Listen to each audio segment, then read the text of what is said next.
Today, I wanted to make a longer video, which is what my content is going to be moving forward. But specifically, this particular episode, we're going to be talking about the blue wave in 2026, the midterm elections that are exceptionally important.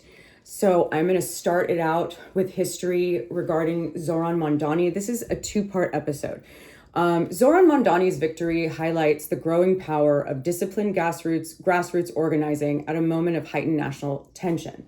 Running a campaign fueled by volunteers rather than large donors, Mondani overcame steep odds to win decisively, centering his platform on universal childcare, aggressive housing reform, and a commitment to keeping campaign promises after Election Day. His election coincided with a federal government shutdown, during which some national Republican leaders attempted to link progressive state-level victories like Mondani's to the budget impasse in Washington, a framing his supporters dismissed as political opportunism rather than policy reality. As Mondani continues to challenge the Trump administration publicly, including calling for the abolition of ICE, his win demonstrates how local elections can become flashpoints in broader national debates. So because of YouTube's restrictions on language and political content, only part of this discussion is available here. The full uncensored analysis continues on Patreon, where longer form commentary and deeper context can be shared without limitation. So let's talk about Mayor Zoran Mondani.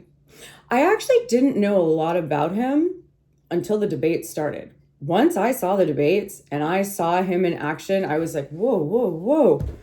Who is this guy?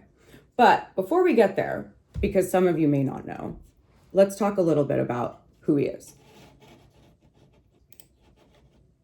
Zoran, I'll keep practicing. I got you. Mr. Mondani's right. He's never done anything, period. This is a man who... Mondani. Four words. Turn the volume up. Congratulations to Zoran Mondani. The name is Mondani.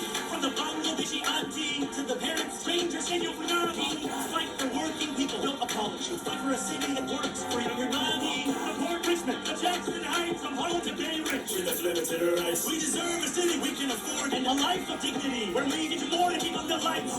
Make buses. I don't just like that he is incredibly progressive and a socialist, and not even a socialist, because that's not really who he is. He's a Democrat.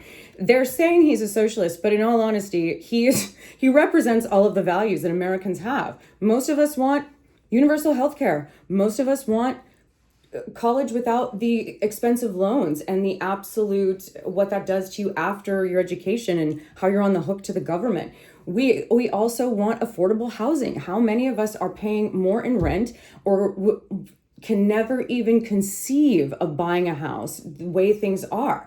So when he came up, he said all of this. I think we should have universal daycare. I think New Yorkers, shouldn't be paying what they're paying for bus fare. I don't think New Yorkers should be paying for rent. He knew all the barrios. He knew all the New Yorkers. He speaks more than one language, which people have criticized him for, which I find it interesting in this country that we're criticized that we only want one language. In most other countries, always two, usually 3 to 4, because the world is not small, nor is it just English. So he had, and I mean, the odds were stacked against this man. Not only was he running when, the Trump regime had first taken power, all of their billionaire buddies were just throwing money, millions upon millions of dollars for him to lose. Now, why did they have to throw all that money at him? At the campaign against him? And Trump target you, and by extension, target New Yorkers. You have 1 minute.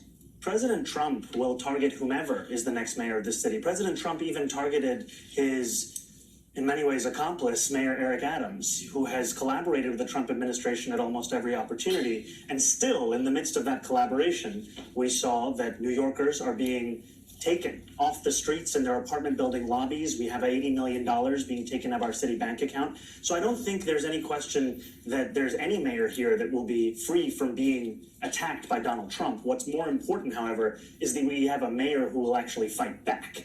And that's what I will do. I am Donald Trump's worst nightmare as a progressive Muslim immigrant who actually fights for the things that I believe in. And the difference between myself and Andrew Cuomo is that my campaign is not funded by the very billionaires who put Donald Trump in DC. I don't have to pick up the phone from Bill Ackman or Ken Langone. I have to pick up the phone for the more than 20,000 New Yorkers who contributed an average donation of about... And do you know how many Americans are so frustrated at every single thing he just said? That even as voters, even though that we are the people that voted our representatives into office, they don't represent us. They are representatives of people that donate to their campaign, and they are subservient to them. So if it means trampling on us, if it means not fighting for us, in order for them to stay connected to that political money, well, then who cares, constituents? I'm already in. Who cares? And I'm going to get rich. He did not. He did not. He is not corrupt. He would not do that. And he's not taking that money.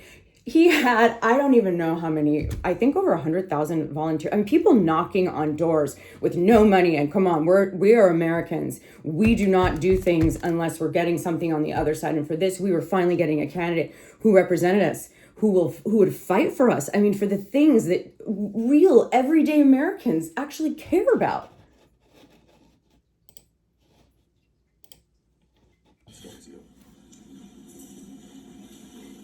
I think what scares me in this moment is the prospect of Donald Trump's puppet becoming the one who would hold it. And that's what we find in Andrew Cuomo, a man who knows he has a narrow path to City Hall and has taken that to mean that he should fund it and pave it with the money from Donald Trump's billionaire donors.